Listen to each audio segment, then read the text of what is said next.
Hey everyone, I'm Chirag, and today I'll be doing a presentation on the wage debate. Hi, my name is Ben. I'm 10 and I love to code. I'll be teaching Java to your kids through the love of Minecraft. So this is what I like about using Gesture Detector. You have a container which gives you a lot of flexibility in UI.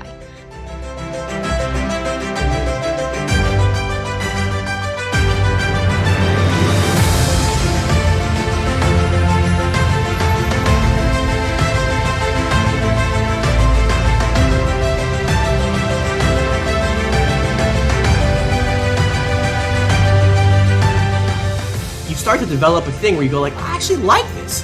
But maybe you didn't like it at first, but you know it's good for you to do it that way. Is there anything in your life like that?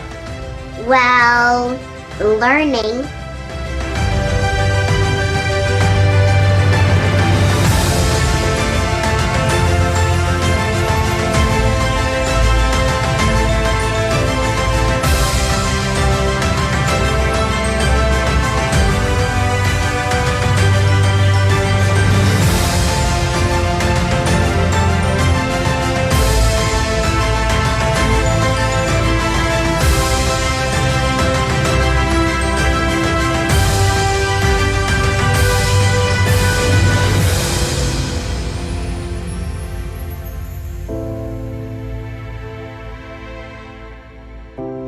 Originally, I'd intended for this to be like Pont Neuf Bridge in Paris, and then Kara came on. She said, "You know, Ronan, I can make that look a lot better." Yeah, she didn't like the Pont Neuf style, so she did this, and it looks a lot better, a lot better. And this was done over the course of a couple of days.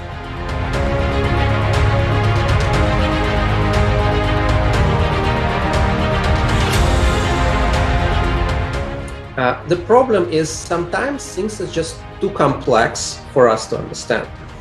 For example, if you have a supermarket with 10,000 products and need to set prices for each of them, if you look at each product separately, it's a really hard problem to optimize at all. So here comes machine learning. Machine learning is just a prediction of what should you do without sometimes understanding why.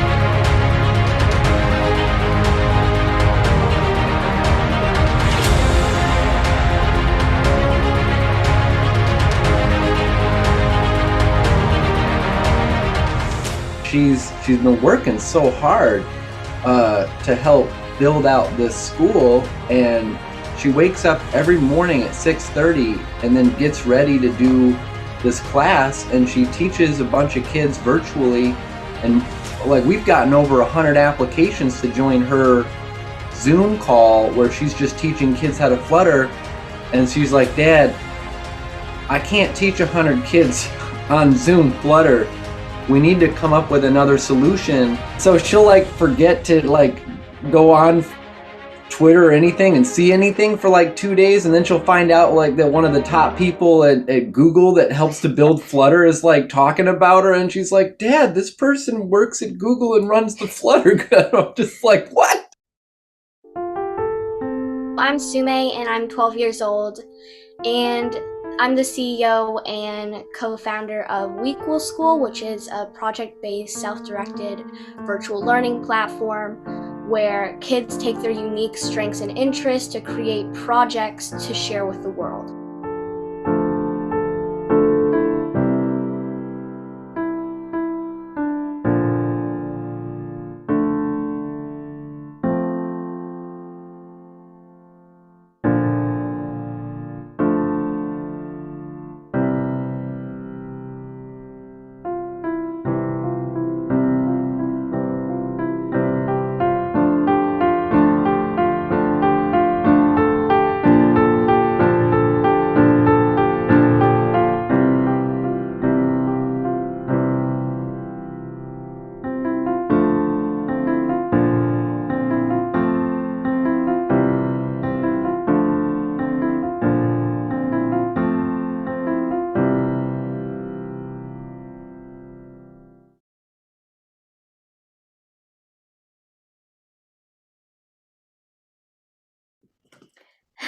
Hello, thank you so much for joining, Corinne.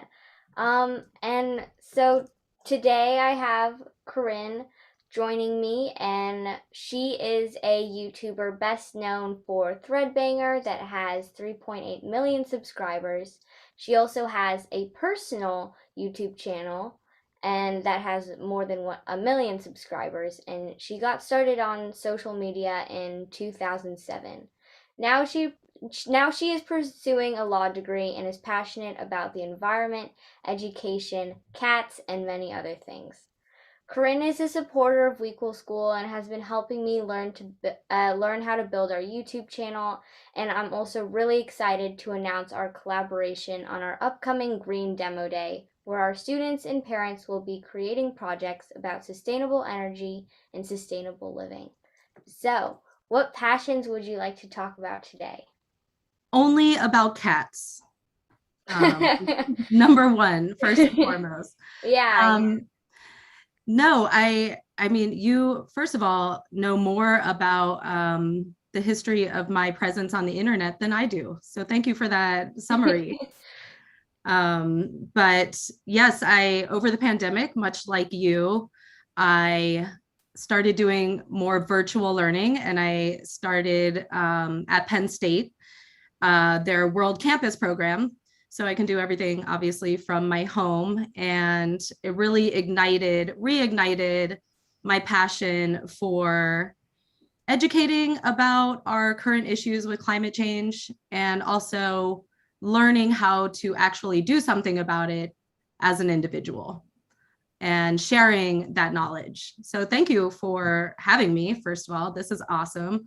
What you have created is so inspiring and pretty mind-blowing, considering your age. I know when I was your age, I definitely was not starting amazing online learning platforms. So kudos to you.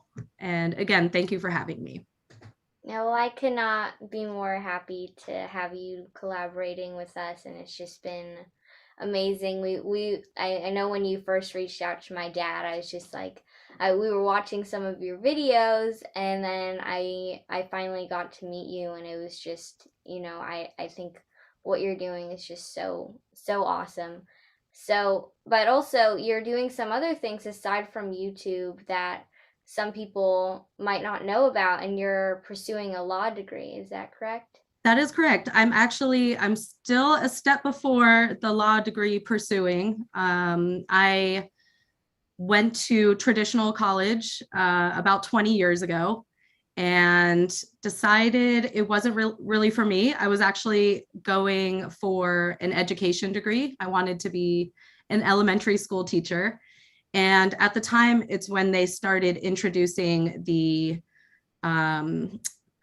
tests, the standardized tests that were all kind of just taking over the education system, and teachers were feeling very trapped in what they could teach students. So it kind of turned me off on that. And also I experienced some pretty life-shaking events. So instead of finishing my degree at that time, I decided to jump on a bus with a bunch of people, an old 1979 Carpenter school bus that ran on recycled vegetable oil. And we traveled from San Francisco to Costa Rica on straight vegetable oil. And along the way, taught people that you can convert any diesel engine to run on vegetable oil. And that's really when the passion for kind of learning about alternative energy sources took root in my heart. And then YouTube happened. So Rob and I, my husband Rob, and I have spent, I think it's been 17 years now. It's almost 17 years. I think it'll be 17 years in February, making YouTube videos. So, that kind of put a hold on my higher learning pursuit. And then the pandemic happened. We had a lot of things happen in our household. We've talked about this before, but Rob had a crazy medical situation. So it kind of changed our whole outlook on life and kind of our passions and our bucket list items and things that we really want to, pursue outside of YouTube, because it can be very consuming. We we did reach a certain amount of notoriety and YouTube fame, if you will. And it's hard to step away from that. But also, as you grow and change, it's hard to keep doing something you're not feeling so passionate about. And it's actually really interesting because, I'll make videos here and there. And I don't really ever talk about school that much, maybe a little bit, because I was almost not ready to talk about it. Like, it's still so like, I'm afraid to talk about it. I don't want to I don't know, curse it or something, or not finish and let people down or anything like that. But I realized that that is not a good reason to not talk about these things, especially the climate change issue. It's something that every single person on Earth is going to have to really take action to keep our global temperature below 1.5 degrees Celsius. And that's going to, again, take a serious global effort. So, you inspired me. We were talking on the phone that one time and you're like, well, are you talking about that at all? Like, what are you doing? Are you making any videos about that? And I was like, I actually am not, and I've had it in my mind, to do it, but it's also been like so hard to go back to making videos again. Once once you're away for so long, it's like, I almost forget like how to make a video, how to talk to camera. So thank you for giving me this opportunity, because otherwise I would just still be keeping it all a little secret. Well, thank you so much for joining. And I really do want to circle back to the environment and all of that stuff, because I know you're really passionate about it. And I think that's just something that we can really do great things in letting young people know about what's going on, because a lot of them, once they find out, like, oh no, what's happening with climate change, they really want to get involved. They really want to start making a difference. But what got you interested in pursuing a law degree? Because that's something very, very separate. But I'm interested in hearing. So during the pandemic, I've always been very, I don't know, I've always had a revolutionary heart, I guess you could say. And the pandemic happened. Everyone was in quarantine. Then we had a huge social justice movement happen, Black Lives Matter. And it really brought to the forefront the issues in a lot of our institutions, criminal law, criminal justice, pretty much any education. We saw a lot of cracks, and kind of what all those systems were built upon are actually a problem, and it's a pretty broken system. So learning about criminal justice and kind of how the police were formed, how that whole system was developed, like why is it like this? I want to know more, and I want to do anything I can. So for me, I always start with the learning. Like I'll post things on my Instagram, to try to help further the movement as much as I can on my platform. But at the same time, I feel like the biggest thing is learning about it. And so I can speak on it in an educated way versus from a super emotional place. Because when you do that, people don't tend to listen as much. Or, I've, even with environmental stuff, since I was super young, I used to be very like, we have to do this and da da da da da. And then you learn that that's not how you get people on board with your message. It's really about understanding where other people are coming from too, and the fear behind all of the decisions that people make in these reasons why we're so connected with these systems that were built on oppression of a certain group of people. So I honestly had no idea what I was doing when I signed up for my major. I'm like, all right, criminal justice. And then I very quickly learned that I don't want to be a cop. And like a lot of people that pursue a criminal justice degree, they either go into the corrections department or policing or something like that. And I'm like, okay. And then I realized that to get into law school, you don't actually have to do any degree like that. You can have a degree in anything and still go to law school. So the reason for wanting to get the law degree is to try to affect as much policy change as I possibly can help in my personal way. And I also feel like you're just a badass when you have a law degree, you know? And I also really love learning. Like it was either go to law school or I'm definitely going to get my doctorate in something. And I just feel like having a law degree is something more actionable that I can use for affecting policy change. So I actually just decided that I'm going to be probably changing my major from criminal justice to environmental policy and law, or law and society. So I still want to go to law school and do that whole shebang, but kind of shifting the focus a little bit.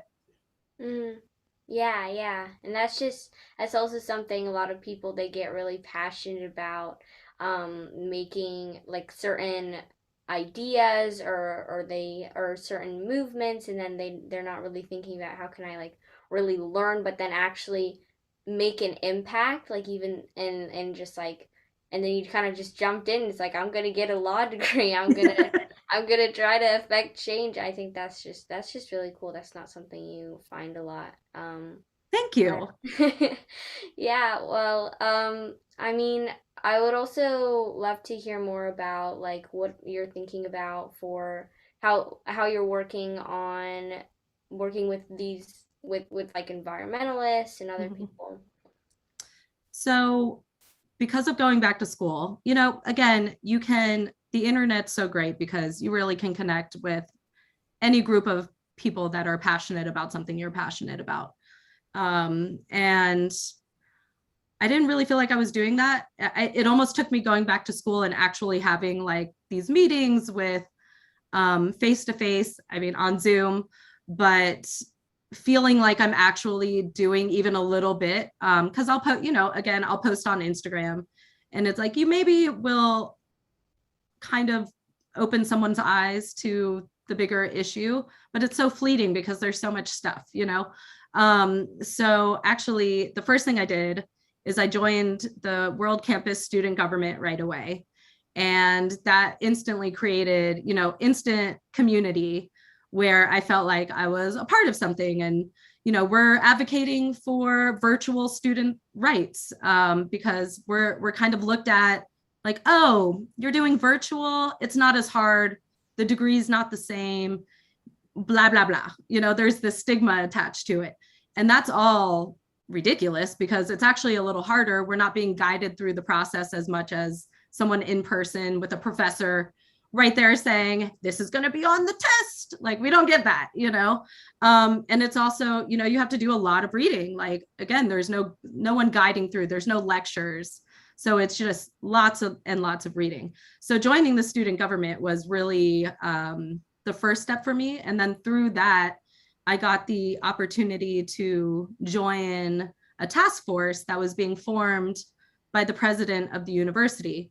His name is Eric Barron, Dr. Barron, and he actually is a world-renowned climate scientist. So that was one of the big reasons I chose to do virtual at Penn State, because there's other universities that do online programs, but that was a big reason. And also my family's from Pennsylvania, and I would be remiss if I did not shout out the Nittany Lions football. My uncle would be very upset about that. So he's been sending me Nittany Lions gear since I was a baby. So I've always had Penn State in the heart. But anyway, so Eric Barron is retiring next spring, and he realized that in his tenure, he hasn't really done things that the other Big Ten universities are doing. Like there's no climate action plan yet. And our peers, and that's who we judge ourselves pretty much, it's always the Big Ten universities. Our peers are way ahead of us on climate action. And for him to be a world-renowned climate scientist and we're kind of lagging behind, you know, he was like, all right, we got to get this done. So he formed a task force, and right now there's 4 undergraduate students and then 20 professors, doctors, scientists, people. Like, I feel out of my league every single time we have a meeting. We have meetings every week for 2 hours. And I have to talk a lot in front of that group of people. and nothing has prepared me for that. Like, for some reason, I can make videos that millions of people will see. I can sit on panels and talk about YouTube all day long. But in this group of people, I'm like, bloop, like, cannot, the words don't happen. It's always so intimidating, but it's been great because it's gotten me out of my comfort zone and really forced me to learn the terminology based around climate action and the science behind it. And all of these things I was definitely not comfortable talking about before.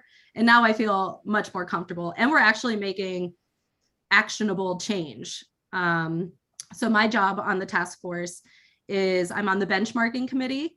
And so I have to look at climate action plans from all the other Big Ten universities. Some don't have them at all. But some, like Illinois, Michigan, Maryland, Rutgers, they have robust plans that are just mind-blowingly awesome.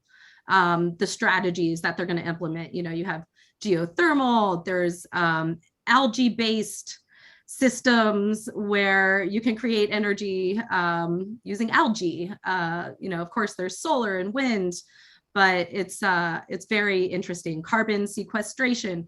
I'll never forget, you brought up carbon credits, I think on our first call that we ever had together. And I was like, carbon credits? How do you even, I was not thinking about carbon credits when I was your age, that is for sure. So it's very exciting to see young people really know much more about this than people in our generation. I just turned 40 this year, and there's still many people in my generation, they don't really know about it. They're just starting to learn about it and learn that it's a major issue.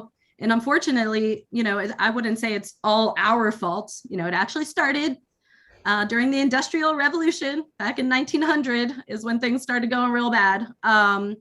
But it's our responsibility. It shouldn't be just the younger generation's issue to fix. Like, we should all, be working really hard to fix this issue. It shouldn't just fall all on your shoulders. And kind of as a human race, we tend to do that. We're like, oh, we'll cross that bridge when we come to it. And it's like, well, guess what? That bridge is here.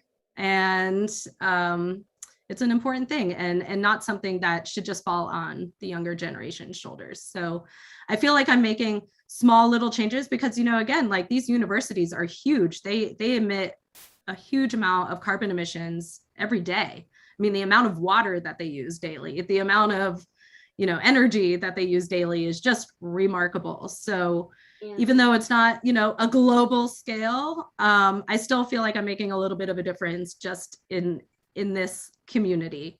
And then it makes me more comfortable to, as I get my degree in policy, environmental policy, I'll feel more comfortable actually talking to these people. And it's great because I've already made connections with people in the Sustainability Institute and, these leading scientists at other universities that have all this experience. So even though I'm still a lowly undergraduate student with no letters after my name, I'm really making some amazing connections and feeling like I'm making a little bit of a difference.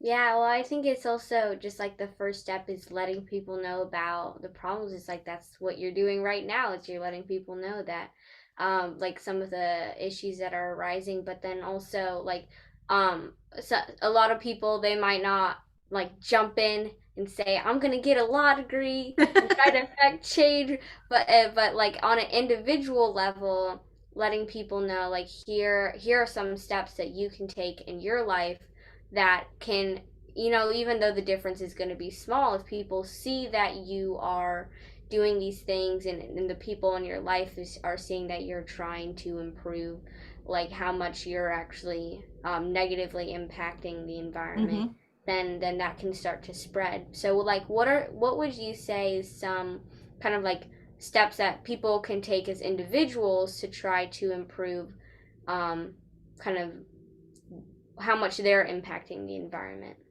There's a lot of stuff individuals can do. And I do want to say, if every single person on this planet decided not to use plastic tomorrow, that would be a huge thing. Probably unlikely. But So I'm going to talk about some great individual things you can do, but I really want to point out that the biggest emitters are the huge corporations, right? So they, the more that we can individually write to our local government, our senators, our governors, all of those people that are supposed to be working for us. So we hire them by electing them into office. And if they don't hear from us, that just kind of gives them free range to do whatever they want, because they actually need people to be writing in, calling, doing all these things, emailing, whatever way that you want to, message these people. That first and foremost is probably one of the biggest things, is getting your local government and your state government to really take action and vote for these things in Congress and in the Senate.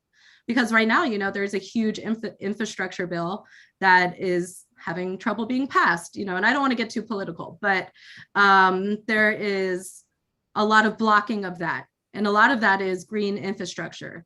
But, big corporations that are doing a lot of this polluting, they don't want a carbon tax. They don't want the Clean Water Act, because then they can't, it's more expensive for them to get rid of these terrible things instead of just dumping them in a water supply. So that, as an individual, is probably the most important thing, is contacting your government. But, of course, there's, I see all these memes, like, I haven't used a plastic straw. Like, don't get me wrong, probably in the last 10, 20 years, there has been a plastic straw that slipped in here and there, because there was, you go through a drive-through or something, and it's like, they give you a straw. You're like, no. But not using single-use plastics is a big one. Something very frightening that I just got the other day was a reusable razor. And you have to put actual, like, real razor blades in it, and it's not plastic, it's like this metal razor, and I'm still terrified to use it. So TMI, but my legs are really hairy right now. No, but so things like that. Single-use plastics are a big one. Bottles of water. I mean, our consumption of bottled water is astronomical, even by a minute basis. And that didn't used to be a thing. Plastic water is, or bottled water is, a fairly new phenomenon in the history of the human race. And it has just wreaked havoc on water supplies and just the amount of plastic waste that's been produced. And unfortunately, a lot of our recycling doesn't actually get recycled. There's a lot of stipulations on recycling. We were shipping recycling, huge containers, to China, actually, for a very long time. And China, a few years ago, decided, we don't want any more of your recycling. And so we have a lot of waste, a lot of plastic waste. So that would be a big one. Get a water bottle, fill it up. Also, your plastic shopping bags. When you start using reusable shopping bags, you realize how many plastic bags, like, it's insane how many plastic bags you save. And if you have an animal or something, like I have cats, and unfortunately, they still have to poop, and but biodegradable, bags and stuff like that for anything like that. Single waste plastic, big deal.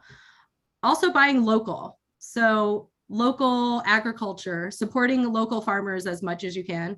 And we all live in different regions. Obviously, in the winter, things don't really grow in the Northeast.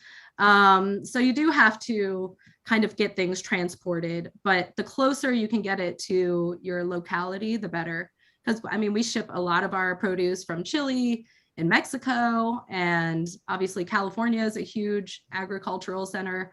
And, they're experiencing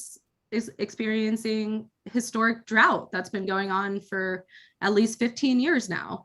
And so they're having huge problems with water and irrigation. When you actually start to learn about how much water is used for irrigation to grow these crops that otherwise wouldn't normally grow in that environment, it really starts to add up. So anything like getting as local as possible. And, we buy a lot of useless crap as a human race. And I feel like a lot of times, to fill a space, a void, of otherwise, like we have this consumerist mentality. I mean, we are a capitalist society, so we're very, we're taught that we need to keep buying stuff to fill this space. So I feel like trying to fill that space with other things like gardening or, other things that aren't consumerist based. Those are three big ones. And then there's things that a certain amount of privilege can afford people. Like, I don't really like to talk about these things because not everyone can do it. Not everyone can just go and put solar panels on their house, which has been a dream of mine for 20 years when I first started learning about them. And we just got them put on the house last year. So all of this you're seeing here is solar energy, or electricity provided by the sun. But again, that's not something people can readily go out and just get a solar system put on their house or buy an electric vehicle, but those are things, if you do have that privilege, I feel like you owe it to the earth to explore that option. So yeah, I feel like there's different tiers. Yeah, sometimes it's just reminders because people know, like, oh, okay, I should use, reusable things, and I shouldn't buy bottled water when I can fill a glass of water up and drink from it. But then it's just like sometimes when you're just going through life, then you forget about these things, but it's like bringing it to people's attention. And so I think that's just like a really important step. I feel like it's not about perfection. It's about progress, and no one's perfect. And that, I always try to, like, that's why I have a hard time talking about it, because I don't want people to think like, oh, I'm an eco goddess that doesn't have any carbon emissions in my life, which is absolutely not true. I've still flown on planes, like I can't just get to Italy. And I really like Italy. But it's about, it's like limiting those things as much as you can and getting in the habit. So once you start, even like you buy your reusable bottle and you start filling that up, and sometimes you forget it. Sometimes you leave water in it, it gets moldy, you lose it, I mean, I've been through all of those things. So it's more about like slowly getting yourself into the habit of doing these things on a daily basis and not being perfect. Like, we're not perfect. Sometimes you need a bottle of water, and that is the only water that exists, and otherwise you're gonna, get dehydrated. Yeah, die in the middle of the desert or something extreme like that. Yeah, so again, it's not about perfection, but definitely progress. Yeah, definitely. And like what you're saying, bringing things to people's attention. I think more and more people are really starting to understand the dire situation that our planet is in. And so more and more people are starting to look at things, and even now versus even 5 years ago, the amount of eco products that exist on the market, or reusable things, no plastic, blah, blah, blah, is incredible. But then, I still caution that, like, do you need to buy those things? Like a big one I just got not too long ago is Rob, he's obsessed with like plastic tape, like packaging tape. I don't know why, but he goes through a lot of packaging tape for some reason, and that can't be recycled. So we got a paper-based tape that is up to his standards recently. So that was a big win for our households. Another really cool thing I did for a school project just recently is we had to document our water usage daily. So we had to do a little water diary, which might be a fun thing to do for demo day or something like that. So you document every time you wash your hands, you flush the toilet, you take a shower, whatever, cooking, any water that you've used that day. And then there's this really cool website that you can go to, and it's like, oh, do you drink coffee, or do you eat meat? Meat's a big one. And it just shows how much water is used to produce like a hamburger.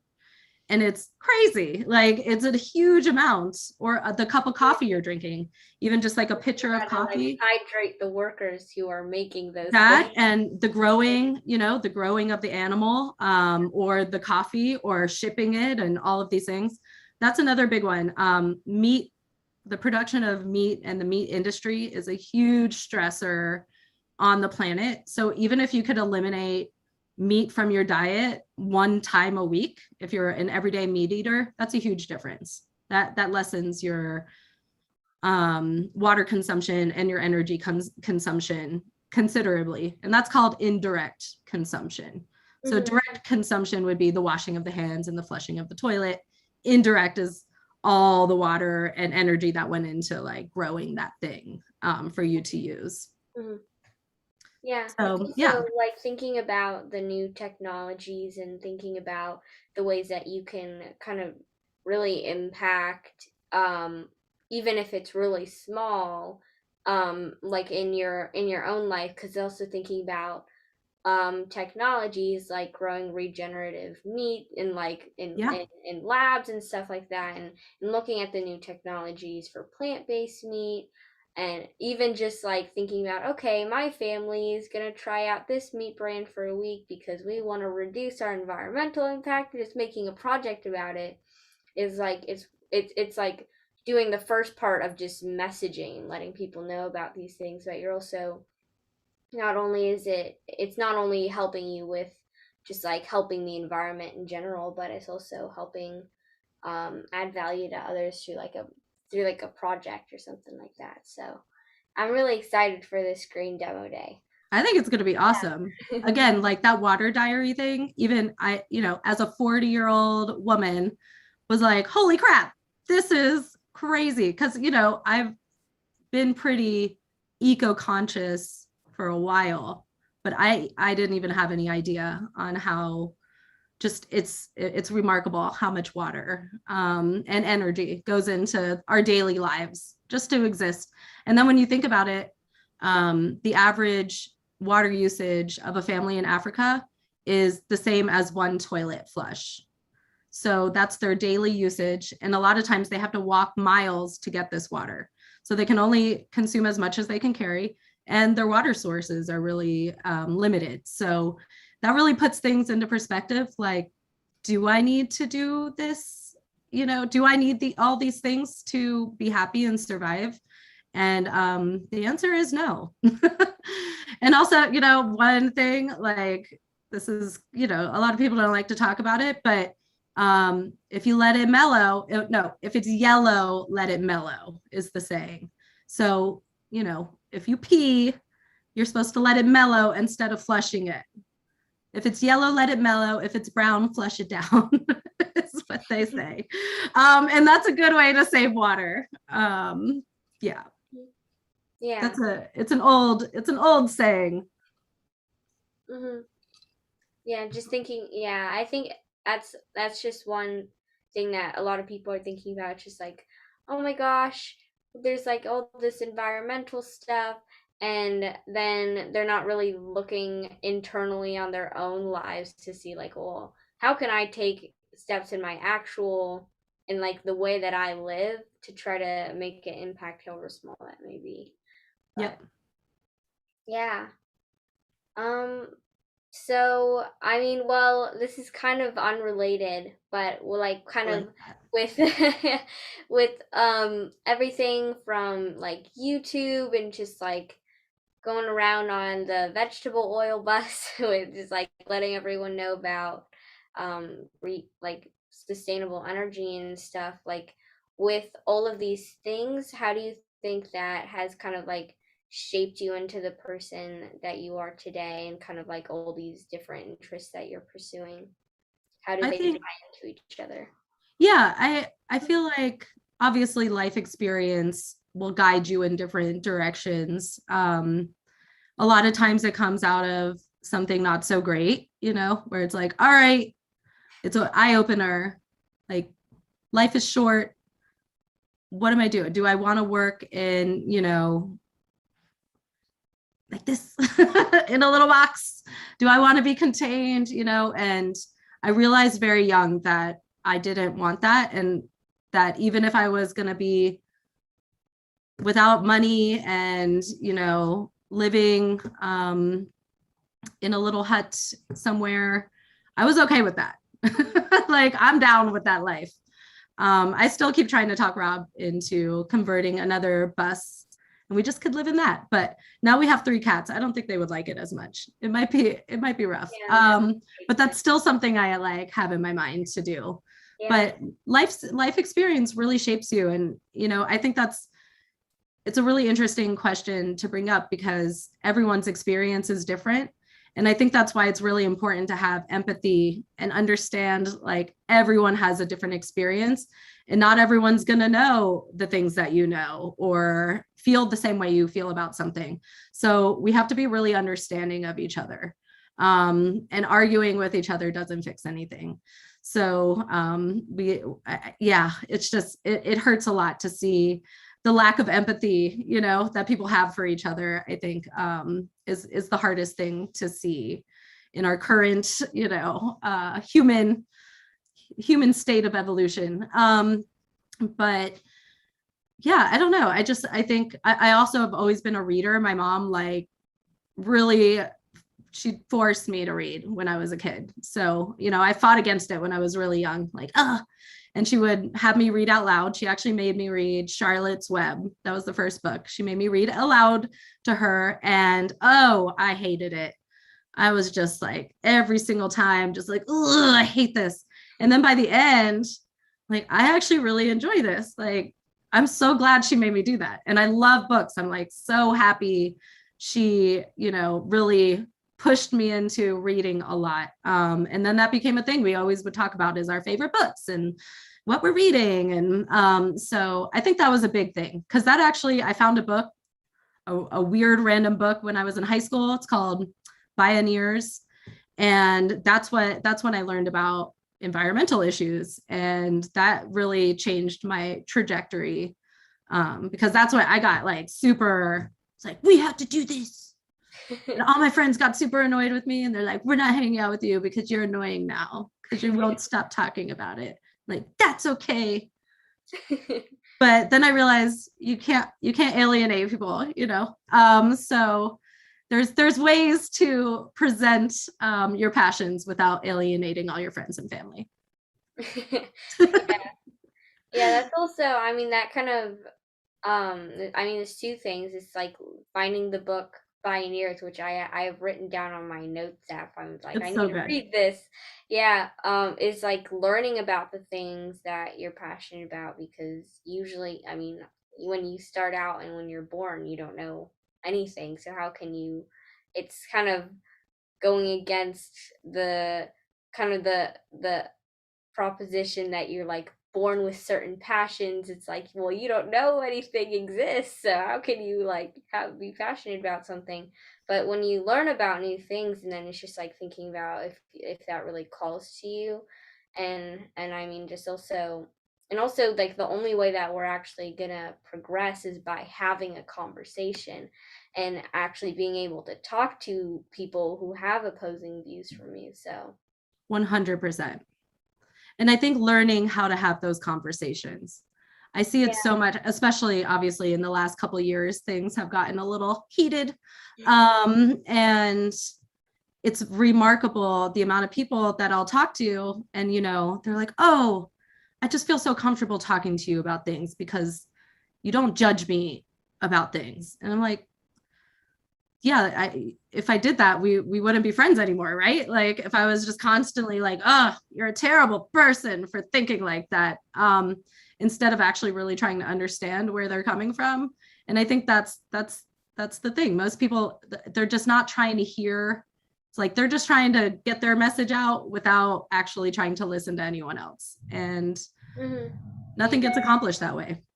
Yeah, it's also, it's kind of, a lot of the time you see a need for a balance of opinions because there's just a lot of people on the extremes, but it's like, and then probably the best route is going to be somewhere in the middle, but you're only going to actually find that by talking to other people and like kind of coming together for these solutions. And that's just like another way that we can help people with the Green Demo Day is just by like creating a forum in which people can propose different solutions on kind of different ends of the spectrum.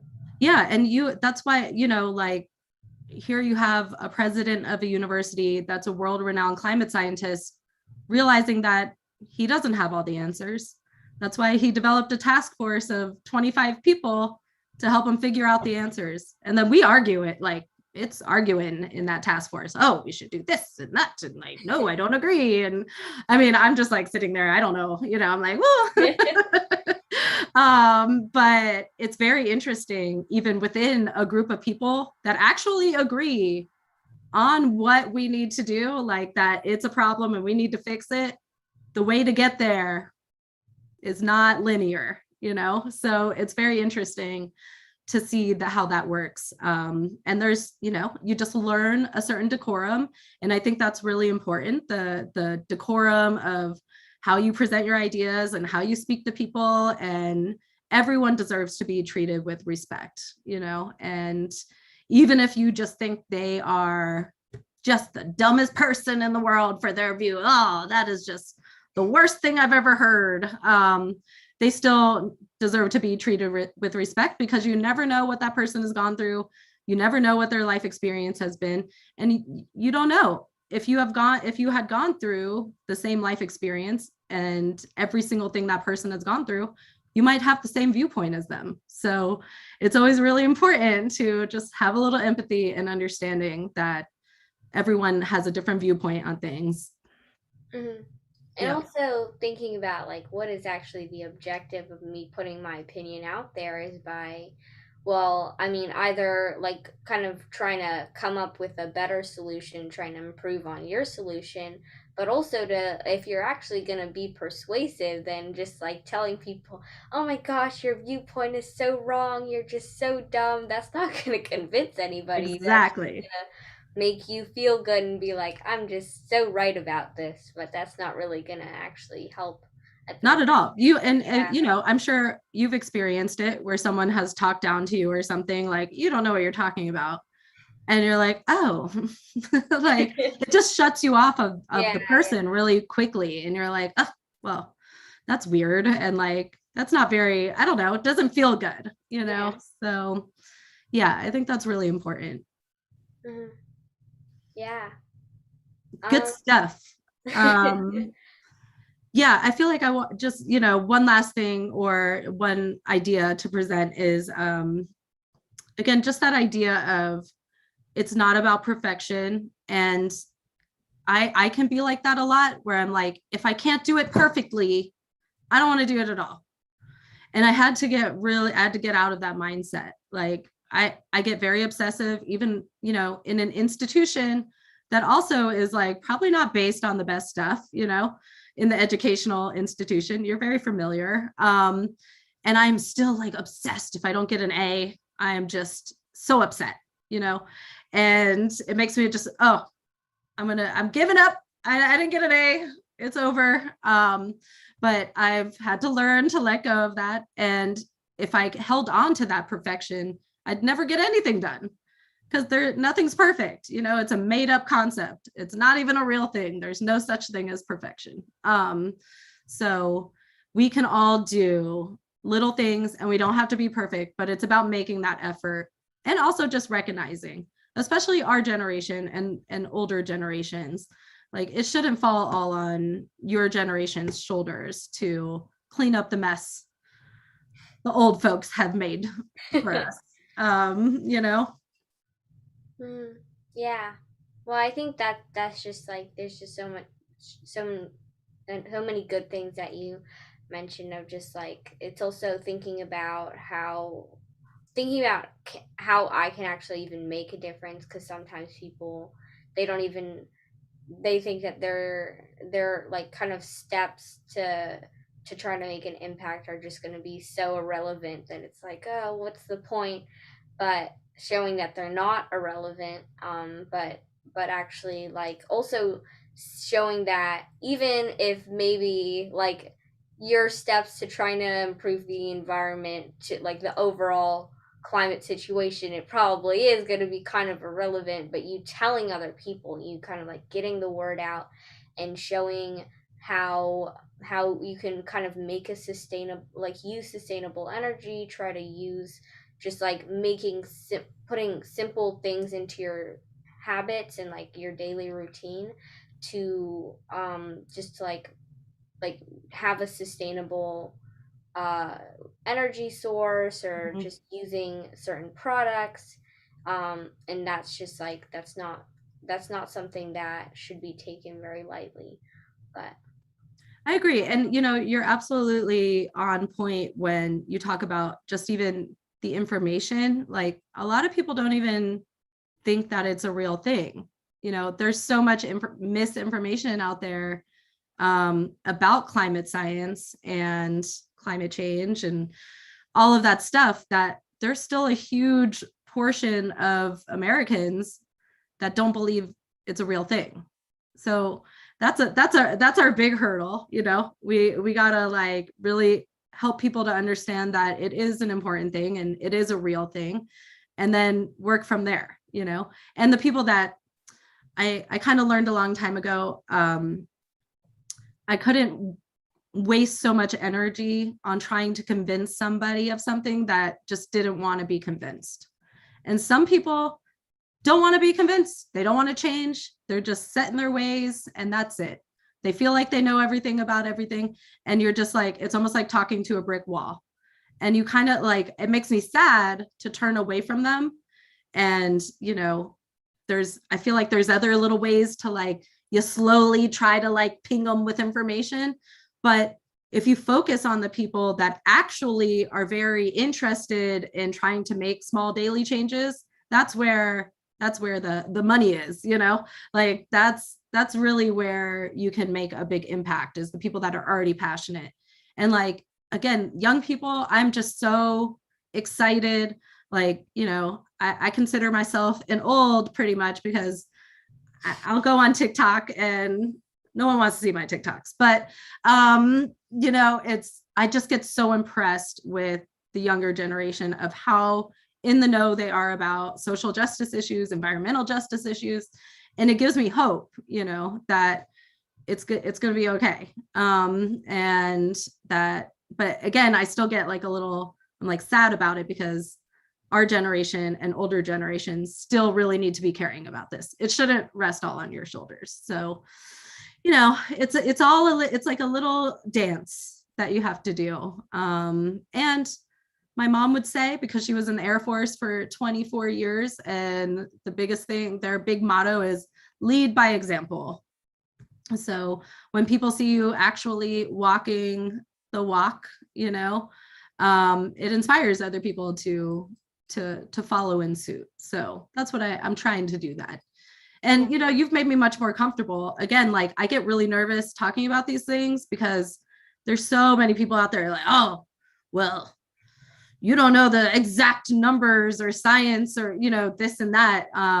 And you get intimidated to speak out, because you're just like so afraid of the comments, from people that don't want to believe it or want to attack, or there's always a hater, so this has actually made me much more comfortable talking about it. So thank you.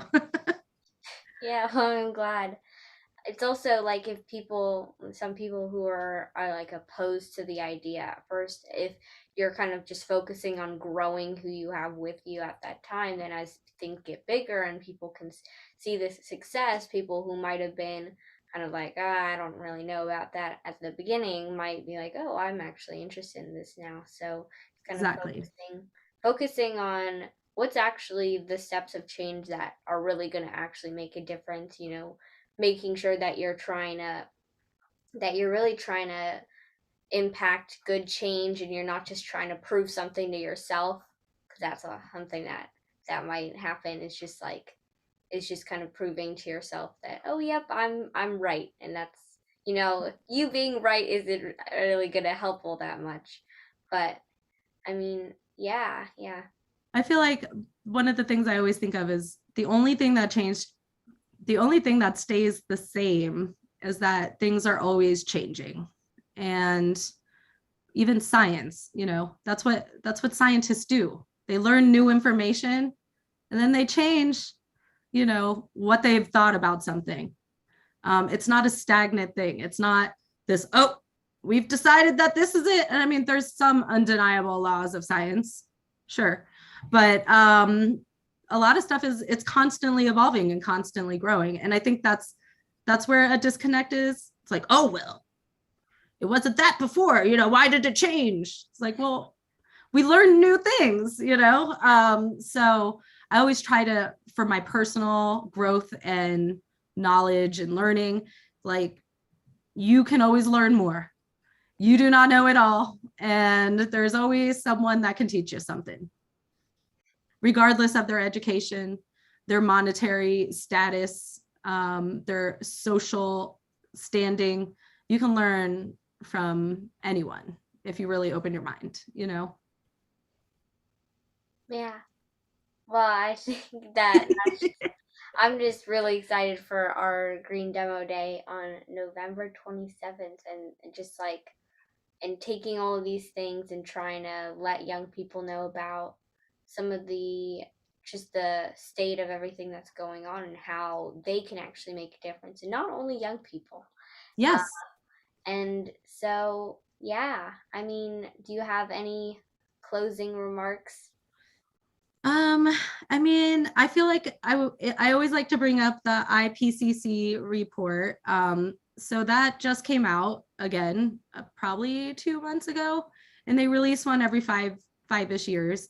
And so that's the Intergovernmental Panel on Climate Change. And this is hundreds of scientists from all over the world that they go out in boats and they take cores from the ocean and they study the ocean cores to learn about past geological times and when the ice ages happened and when we had more carbon in the environment, which caused less ice and more water. And I mean, there used to be a time when sea level was 30 meters higher than what it is now, and that's a lot.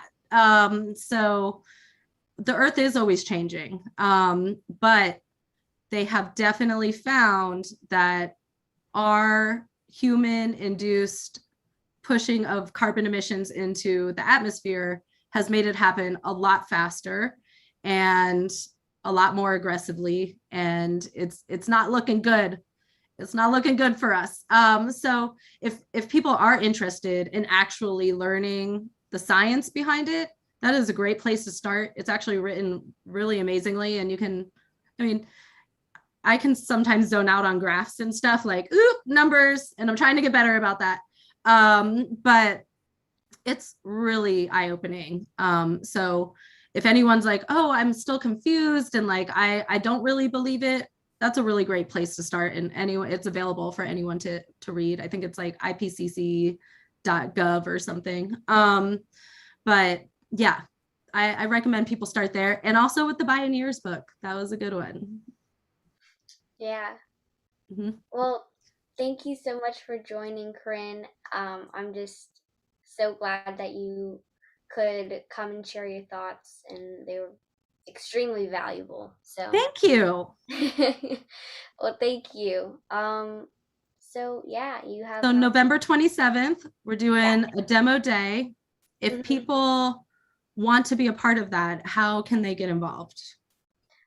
So they can join our community by going to wequal.school or wequal.com, and they can join our Wequal group Slack group. And so you can just like join our community straight from there, and submit your project and talk to our leadership team. And if you're excited and you want to make a difference, you want to be a part of the Green Demo Day, then we would love to have you. So cool.